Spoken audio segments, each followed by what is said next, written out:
En contraposición a la recia, sobria y recatada imagen de las encajeras, desde Sitges nos llegan imágenes muy diferentes de la mujer española. Llega el otoño a Sitges, la bella ciudad mediterránea, pero solamente porque lo dice el calendario. La riente vida estival continúa aquí entre las villas lujosas y el mar incomparable.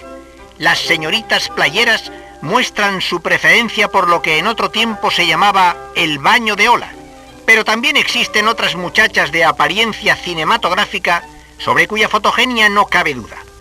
Este grupo de aficionadas al deporte del trampolín y de la natación se lanzan al agua de pie y pinzándose las narices. La zambullida provoca escenas de alegre bullicio y aunque no tiene la brillantez de los grandes concursos deportivos, con ello la juventud se divierte y agiliza sus músculos.